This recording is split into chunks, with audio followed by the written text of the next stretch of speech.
Welcome to the Live from South College podcast. I'm your host, Kathleen Stockham. The Live from South College podcast is your source for all South College activity, including new student information, deep dives into our 100-plus programs and concentration, tools of the trade, and even live on location from all of our campuses.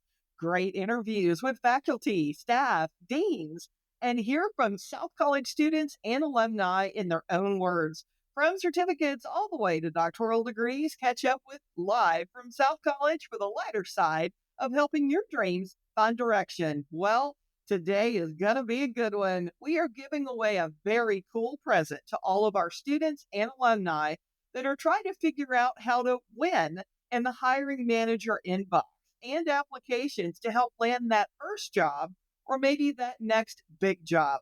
My guest today is literally one of the top business technology recruiters in the country. And trust me when I tell you, the contact list for the companies he works with is deep. And I mean, it is the who's who of Fortune 50, Fortune 100, and Big.com.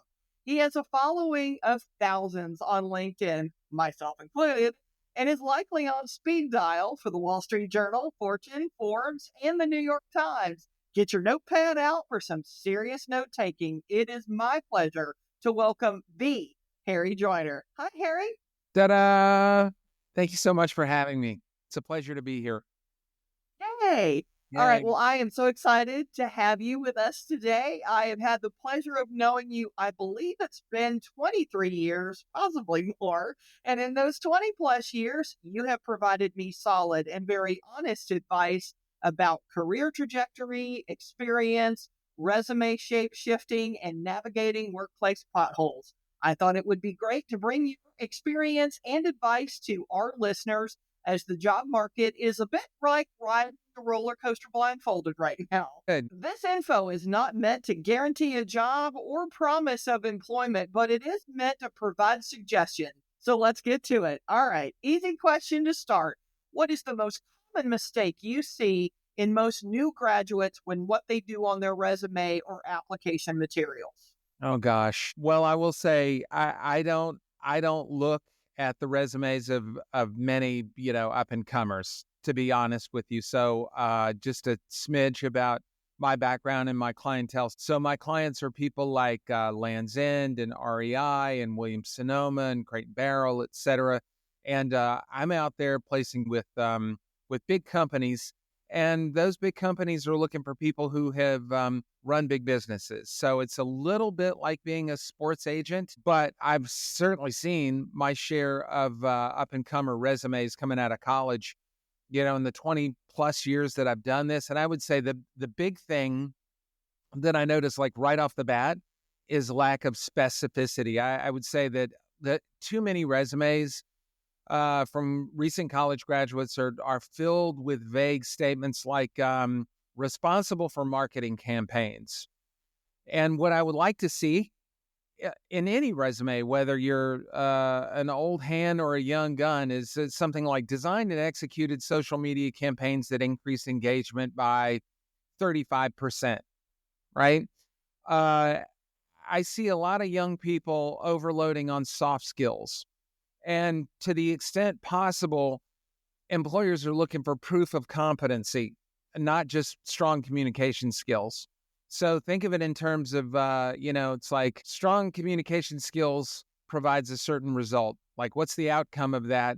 And is that outcome measurable and relevant and controllable by you? And can you quantify that? The last thing that I see is failure to quantify achievements. So in general, I tell people, my kids, I have 6 kids, that a resume or a LinkedIn profile without numbers is a missed opportunity to use KPIs to demonstrate how you can plug and play into an organization and actually move the needle and ideally bring $1 in the door. That's really what it's all about. Yeah, that's amazing. And I definitely agree. I see my share of resumes as well. And there are times that I read them and some of the information, it's kind of like, okay, that's part of the job. I mean, I don't know why that's necessarily a call out skill. So what resume blunder, besides typos, is an automatic rejection in your book? Like the minute you see it, you're like, nope, I'm out. Well, so let's look at it this way, right? If one of my adult kids, so they're not kids, they're grown-ups, frankly, in their 20s. And so we recently went through this exercise during the pandemic, but it's like generic resumes that look like they're copy and paste without any kind of customization for the role. That's an automatic knockout factor.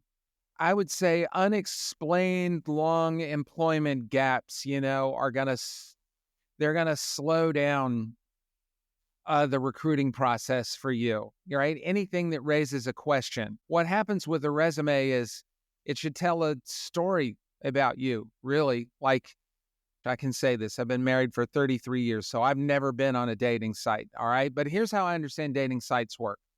You log out, you download the Tinder app, right? You log on and you put what you're looking for in there, and up pop, probably 300 profiles, and then you're swiping right or swiping left. And when you're swiping right and swiping left, for like a split second, you're telling yourself a story about the person. I know my type, right? I know what I'm looking for, right? And I've got, probably 300 profiles, and I'm swiping right, swiping left, and I'm telling myself a story about that person, right or wrong. I could get that story totally wrong. What happens is there's 900 million people on LinkedIn. That's a real number.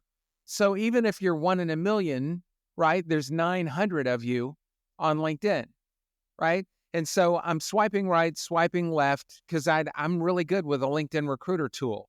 That is a search field. It's a search tool. Recruiters pay a lot of money to access this thing. And there's 32 drop-down fields in LinkedIn Recruiter. And so let's say I know exactly what I'm looking for. And let's say that what I'm looking for, it's a 1 in a million person, and you pop up as a 1 in a million person. There's still 900 of you.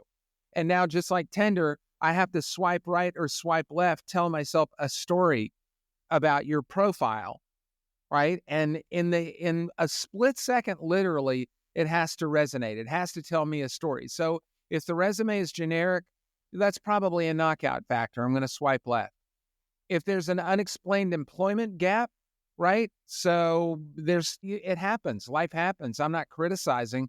But if there's an unexplained employment gap where you just disappear, and I don't know what to make of that, it's probably a swipe left, right? It doesn't mean you can't do the job. It just means that if there are 900 people in my search result, which would make sense because there's, 900 million people and you're 1 in a million, right? So you're going to get probably put in the B pile at the very least because of the resume gap, or a misaligned objective would be another thing. So like the resume should clearly align with the role. And if your skills don't match, you can't tailor for it. Certainly I'm going to swipe left on that. I'll pause there. Does that make sense? That totally makes sense. And I think that that's a really great way to look at it.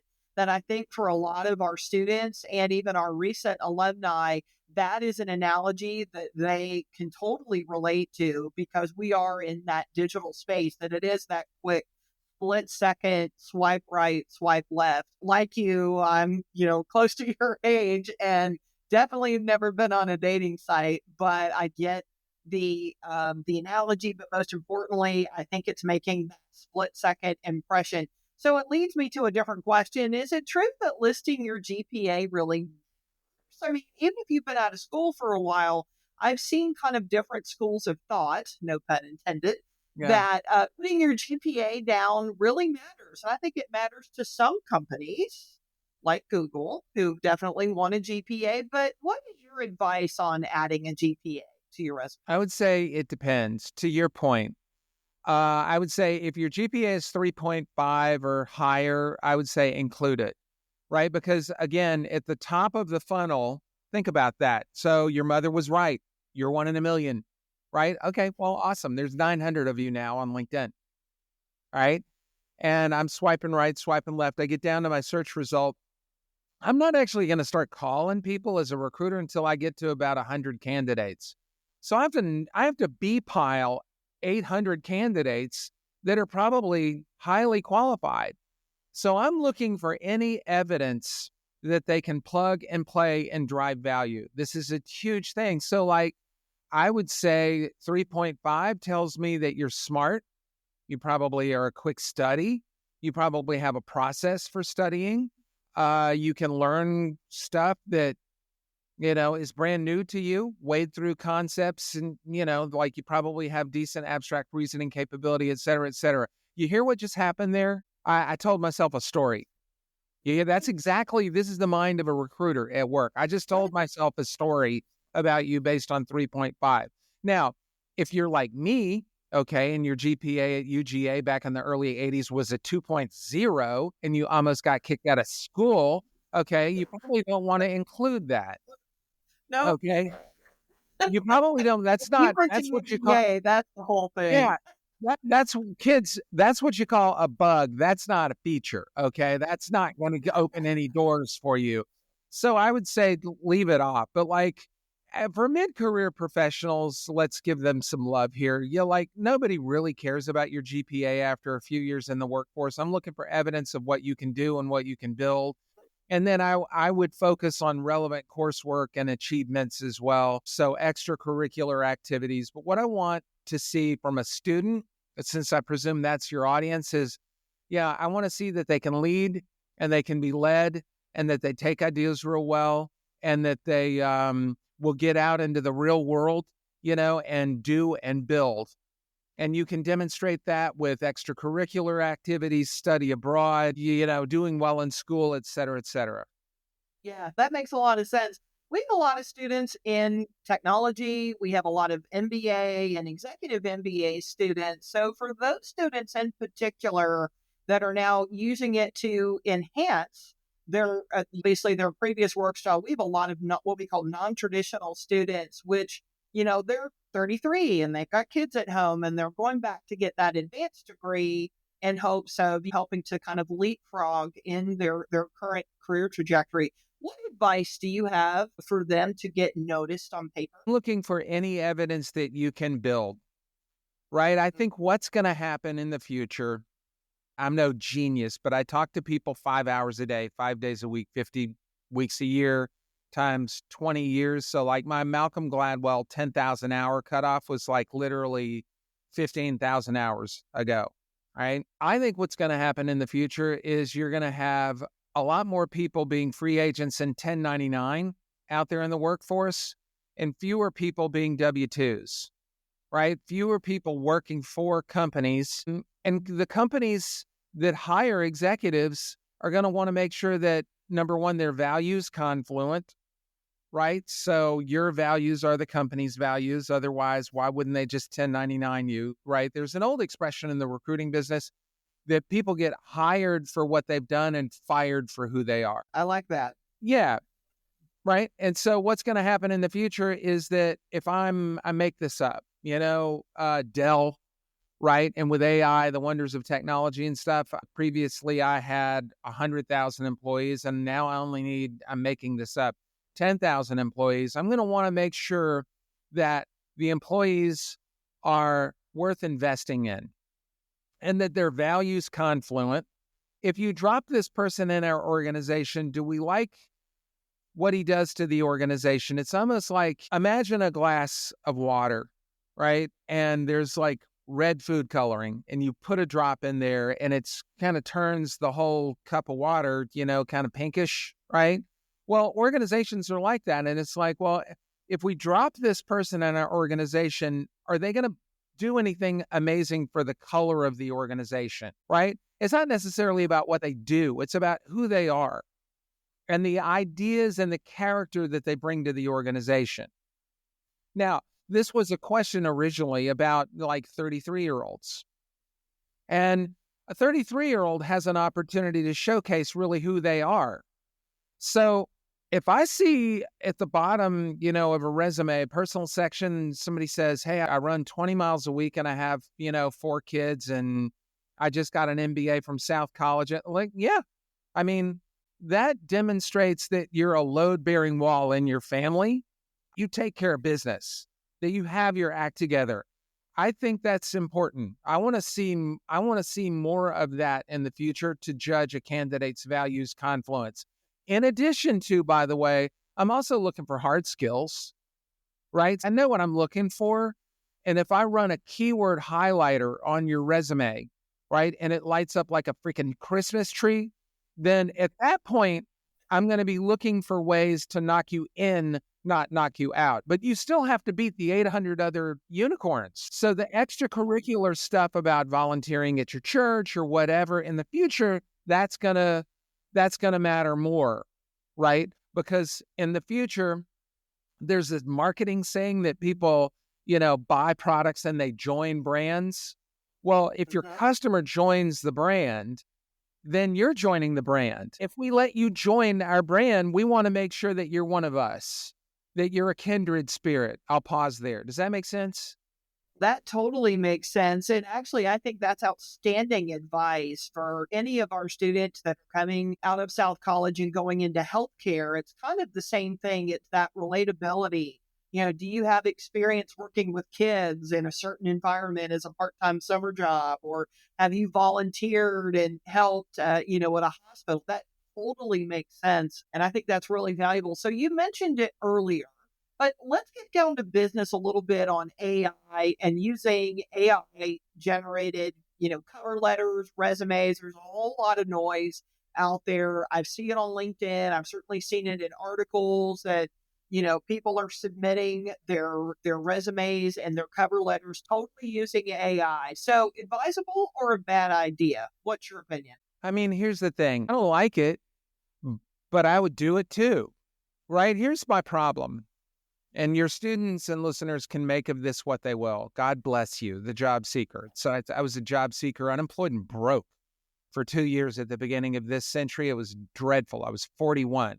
I got my teeth kicked in the job market. So I'm with you, okay? Which is probably why all of this advice sounds as gritty and reality-based as it does, because I've actually had my teeth kicked in the marketplace. I would use it too. But understand this, right? When I started recruiting an A player was like finding a needle in a haystack. Now it's more like finding a needle in a stack of needles. So if everybody, the old recruiter joke, right? You're only perfect twice in your life, at birth and on LinkedIn. Right? So, Yep. I get your resume and it's perfect. Oh man, look at this. It's perfect. And your cover letter is perfect. This is why it's so important to actually build something and stay in one place. And I'm going to like low key lecture here for 1 second. I'll keep this short, but like you kids, not the 33-year-olds, but you kids graduating, put down roots somewhere and build something. Plan to stay at your first job 3 to 5 years. Most people your age are going to attrit after, 18 months. Short attention span, low commitment. I'm not hating, okay? I've got 6 kids, all right? Love you. But I want to see that, you can take a licking and keep ticking, that you can stand the heat in a pretty hot kitchen. I want to see that you're business oriented, that you can plug and play and drive value. There. Well, I'm not stupid. I'm trying to figure out how to use AI, to improve the way I write job postings. And the first 2 AI generated job postings, they weren't AI generated, but AI wrote them more or less like 80%. And then I tweaked and edited. So I wasn't having AI do my homework, because clients are going to listen to this. I have to be clear here. But AI did quite a bit of it, right? And I submitted and the postings got rejected. There were mistakes, etc. It's just the postings sounded dull, boring, and institutional. They didn't sound like me. Right? They didn't have the same energy. They didn't have the same teachable point of view. They didn't hit. There's something about the human touch. And so, point being, your boss is going to give you stuff to do, and she's going to maybe give you a laundry list that she pulled off of AI. That is not sacred scripture. Okay? I want you to read it critically, and I want you to think through that and ask yourself, what exactly is she trying to accomplish here? The only way, by the way, what she's trying to accomplish is if you have a really deep affinity with the customer and you have a good, strong link to the company's culture, right? that you joined their brand, right? And so your job is to be a skid greaser, a bridge between your boss, making her look good, and the customer, helping the customer feel better about himself because of his relationship with your brand.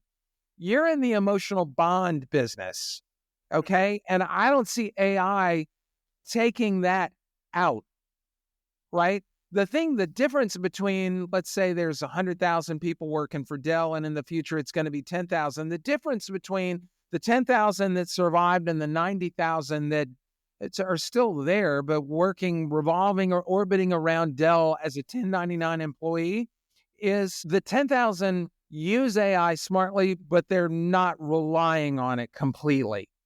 Right? They stake their reputation on the deliverable based on what they know of the company and the customer and the culture and the boss's objectives. But it totally makes sense. And I'm always kind of been curious as to whether or not you can tell that, your cover letter is AI generated. But I think your point about injecting personality is the key differentiator. Something that's AI is obviously going to look nice and flowery, but it lacks personality and it obviously lacks that dimension that jumps off the page. That completely makes sense to me. So a question for you, tell the audience, what are the secret ingredients to nailing that first conversation with a hiring manager? We've talked about the resume, but when you have that very first conversation with a hiring manager, in your opinion, how do you nail that conversation? I don't think there's any way of getting around this, right? This is 20 years of experience coming at you.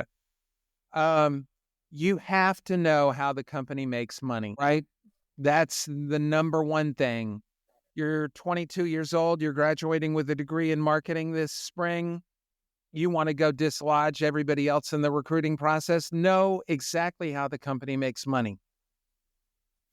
The interviews that I've had personally, where I came out of there in a body bag, I didn't know how the company made money, right? Now, this is a big deal, so I'm going to drill down on this for 1 second, right? Revenue is a function of number of customers times average order value times order frequency.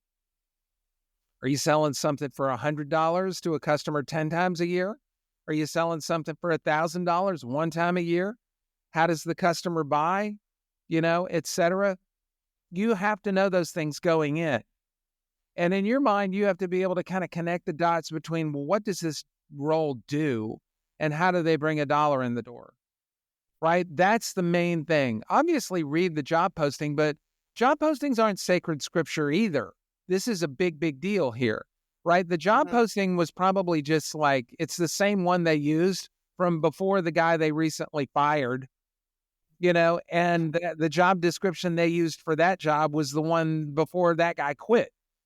So that job description could be, that job description could be 3 years old. But I would say you don't have to research the industry. It helps.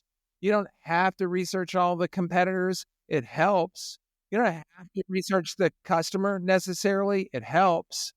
But I would say know how the company makes money. You win the bonus round if you've worked through a couple of examples of that before you got there.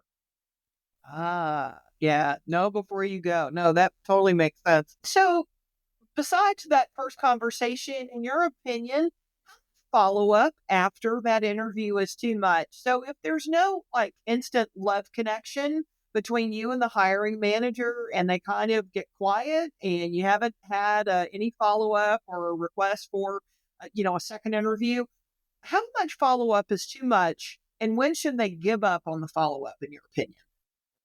I would give up on them. I mean, I never thought about it like this, but it's probably, it's probably like in the first week, I would probably follow up twice.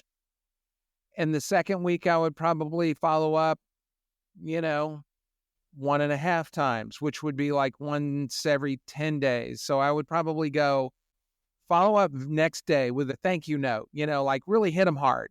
Not love bomby, creepy bunny boiler stuff, but hit them hard, right? And then wait 3 days and then hit them, and then wait 4 days and then, hit them, then wait another 6 days and then, hey, I'm still here. Like, because there's no telling, there's like no accounting for how disorganized the hiring process can be. Right. No. Hiring process can be really disorganized. My partner and I had a conversation about this just this morning, my 9 o'clock call with Alan, whom you know and love. He's lovable and he's great at what he Yes. does. And Very lovable, Alan. We love you. yeah, he's awesome, right? And, he's working on a search for a client who's not responding. When you do, like, I heard a candidate say they were working with a hiring manager that wasn't responding. And he said it was like trying to climb a fence that was leaning towards him. He just wasn't, he wasn't getting there. And this hiring manager just wasn't getting back to Alan. And, that's no way to recruit A players. When I was in the food business eons ago, we used to say the difference between salad and garbage is timing. Right? That is one of my favorite quotes, by the way. I love that quote. It's so true. And it's like that with an A player. Yeah. And they know if you're an A player, they know. So follow up twice. And if you haven't heard back after 2 times, then I would emotionally divest. I wouldn't take it personally. Just move on. I think that's a really good template, because I think that's definitely one of the questions that I see out there, and I see people grousing about on LinkedIn that they've been, quote, ghosted. The interview was 3 weeks ago. I haven't heard anything, that kind of thing. So that's helpful for our students that are getting out there in the work world. I always try, when I have the opportunity, and particularly with my own kids who are now both out of college, to talk about digital fingerprint. So you mentioned LinkedIn earlier. Does LinkedIn matter? And the reason why I bring it up is I've noticed that LinkedIn gets more and more like Facebook every day. Yeah. And I see people passing along personal opinions, political opinions. They comment on political or current event things that they agree or don't agree with. And I'm always amazed at that, because that comment is tied to your name, your resume, and any potential employer can go and search any comment you've made, any content you've liked, anything you've posted. Is it a smart idea, in your opinion, to lecture our young students and those that are just getting out there about the worries of a digital fingerprint that follow you around on LinkedIn? So I'm not going to condemn it, because companies want to hire people for who they are. So if you're okay wearing your politics on your sleeve and you view that as a feature, not a bug, then by all means do it. I probably won't follow you, nor would I hire you if I were running the kind of company, like, I don't know, let's say I was looking for a recruiter in my own executive search firm, right? And we believe, honestly, we believe in exactly what the Wall Street Journal believes, right? So the Wall Street Journal's tagline is free markets, free people. I swear to God that you could put that on my tombstone. I'm so all about free markets and free people, right? And so every single thing that I write on my LinkedIn feed, which I have 35,000 subscribers now. So you can go look me up, Harry Joyner, like join the army, Joiner. Go look me up on LinkedIn, and every single thing that I write there, number one, it sounds like this, kind of, a little offbeat, a little, there's definitely the voice of experience, a little old, a little street smart, a little grizzled, maybe even, but like what you see is what you get. And I'm well aware that for some people, that's a bug, not a feature. And for other people, that's definitely a feature, not a bug. The whole values confluence thing. And if I was looking to recruit somebody, it would be useful if they were about free markets and free people. It's career limiting, right? Strictly speaking, it's career limiting. But I agree. But if you do you, you do you. What I would rather see from a candidate is that when I was a kid, my dad said, find something that you love to do so much that you would do it even if you were the last person on earth. I like that. And so what I would say to any young person, I'd say a couple of things here. Now I feel like I'm got their attention. So I'll give you a piece of, wisdom. Here comes. The first person to live to be 150 has already been born. That's what they say. So I'm 60, right? How many years do you think I have left in my career? If all I do is yap on the phone all day, then I would do that even if I were the last person on earth. How long do you think I'll be able to go at this? The answer? I'd like to get another 30 years out of my career.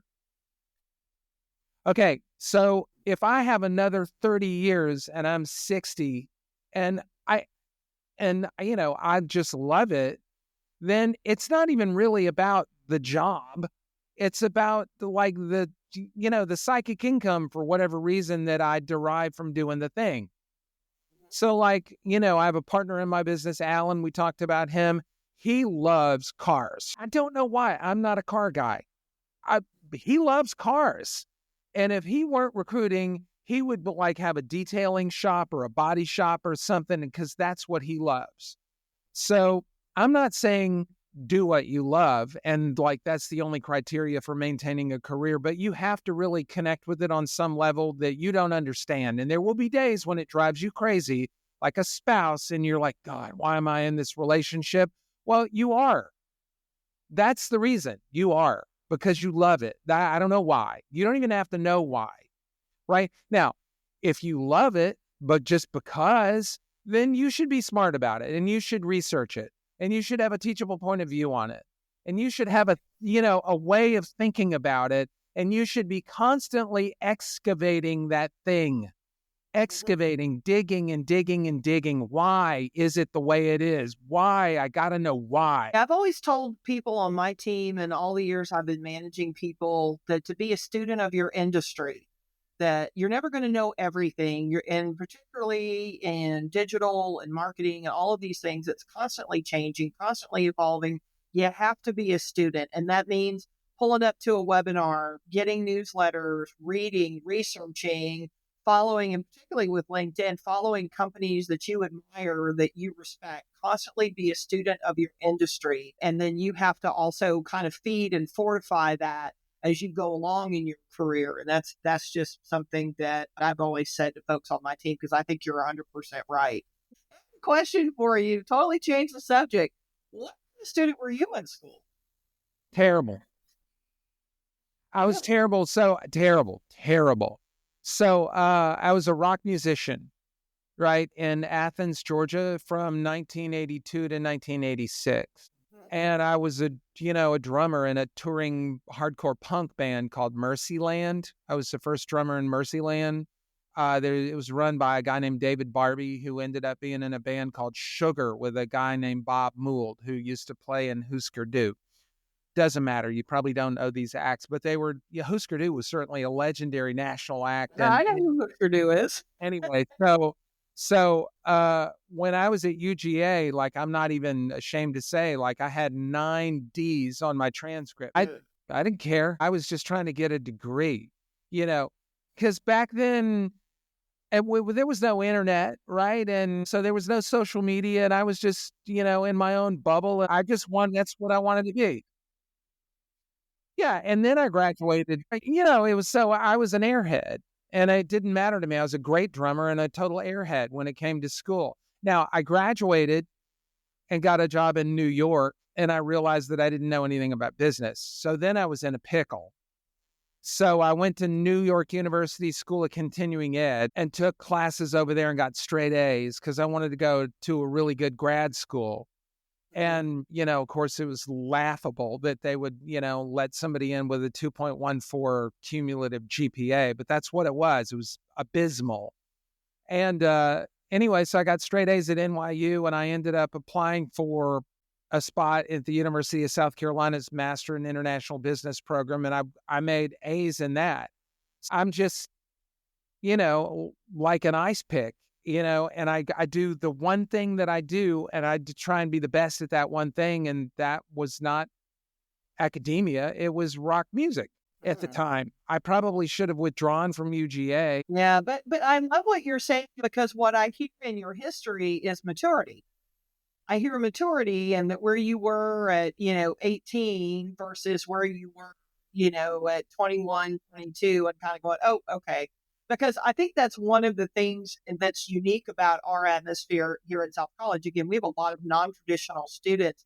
I was just in Atlanta last week interviewing students for a live episode, and I love the fact that I'm talking to some of our nursing students, and they have kids and they've got families and they're working and they're balancing all of that and getting through, a very difficult nursing curriculum because it is very hard and very taxing to get all of that in before you sit to take your licensure exam. There was one lady I met and she's got grandchildren and she is in nursing school because she said, I want to show my grandchildren that doesn't matter your age, you just need to keep going. And so I love that because hearing that progression, and we all know that, where your head is at 18 is very different from where your head is at 25, 30, 40, and so on. So that's amazing. Before you move on, I just want to say, because I know there's probably somebody in your program whose grades are awful, right?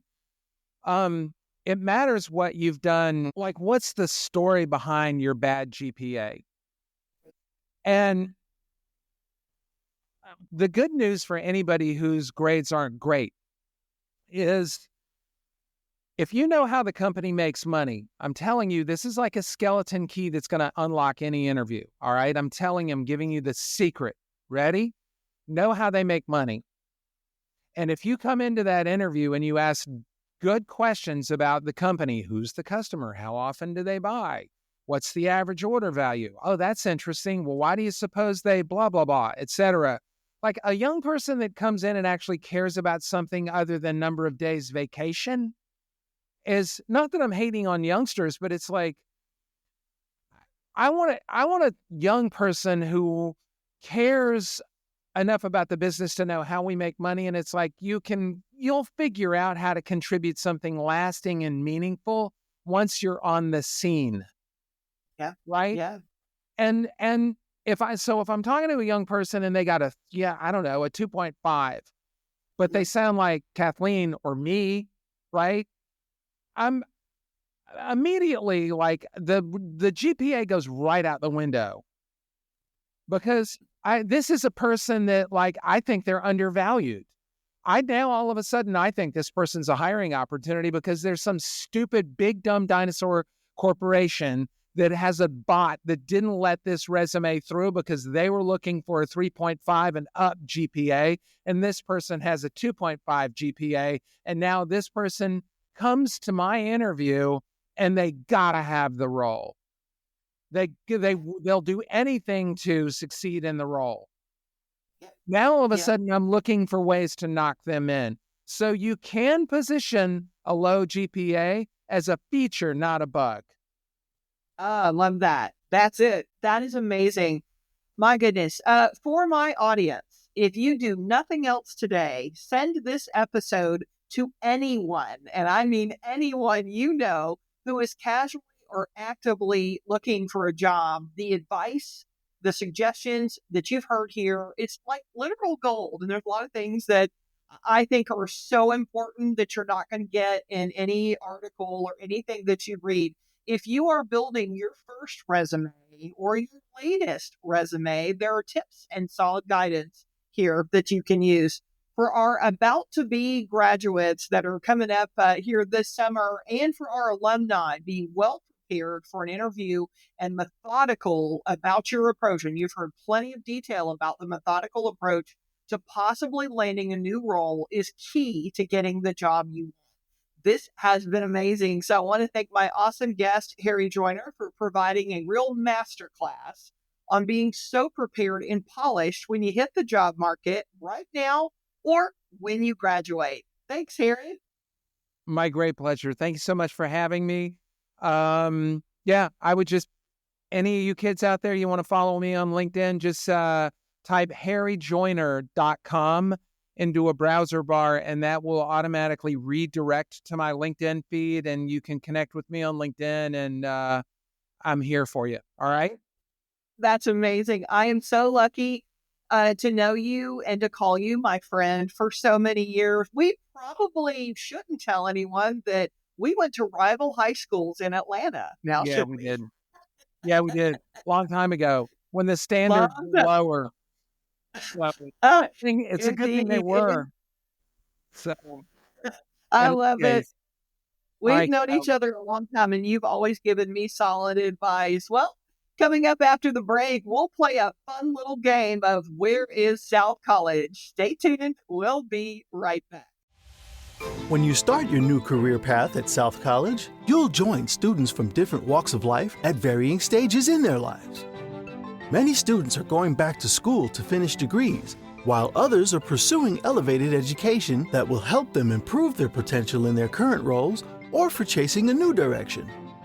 South College offers over 100 programs and concentrations with specialized focus on associate, bachelor's, master's, educational specialist, and doctoral degrees in healthcare, business, technology, education, and legal studies. We are regularly developing new academic programs based on local, regional, and national trends. Each curriculum is designed to promote development of knowledge and skills in the associated discipline as we challenge and support our students. South College is committed to providing intellectual, social, and professional development to a diverse student body. With locations in Knoxville, Tennessee, Nashville, Tennessee, Atlanta, Georgia, Asheville, North Carolina, Orlando, Florida, Indianapolis, Indiana, Pittsburgh, Pennsylvania, Dallas, Texas, and Marietta, Georgia, as well as programs delivered through Competency-Based Education, or CBE, and online. We're here with you every step of the way, starting with the admissions process. To find out more, visit South College at south.edu. South College, where dreams find direction. Welcome back. I hope you thought that was amazing. I sure did. You can see why he's one of the top recruiters in the country. Well, if you're new to the podcast and new to South College, you might just be wondering where you've seen us before, or you may have seen us all flashing and lit up maybe at your favorite sports stadium, or maybe you've seen a TV ad. Yes, that's us. So I have some tips on where you can find us. Let's play Where in the World is South College? This is going to be fun.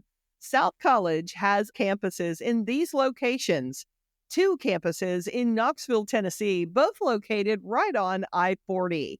1 gorgeous campus in Asheville, North Carolina, in the heart of the Mountain Getaway. 2 sprawling campuses in Atlanta, Georgia. Our Atlanta campus is located right on the I-85 corridor near Chamblee, and our new Marietta campus is located on I-75 near the 120 loop in bustling Cobb County. Our new Dallas, Texas campus is located in Farmers Branch, right off I-675 near DFW. How about Indianapolis, Indiana, on the northern side of town, not far from Carmel, conveniently located right off I-465. 1 large campus in Nashville, Tennessee that you cannot miss, from I-40 at Highway 155 right across from the Nashville airport. 1 great campus in Orlando, Florida, possibly the happiest place on earth, located on the I-4 stretch near all of the major attractions. Pittsburgh, Pennsylvania, north of town, right off I-79 and Highway 228 in Cranberry Township. And don't forget, we also have online, which means you can live, well, pretty much anywhere. And also our competency-based education platform, or CBE, which gives you all of the flexibility to earn your degree on your time, wherever you are. And wherever you are, South College is ready to help your dreams find direction. From certificates all the way to doctoral degrees, we are the pathway you've been looking for right where you are. Hope you've enjoyed this latest and amazing episode of Live from South College. Thanks for joining me. Stay tuned for some incredible guests coming up. And if you love it, give us some stars. And you can always send us feedback by emailing us at southcollegepodcast@south.edu. Have an awesome day and let your dreams find direction. See you next time.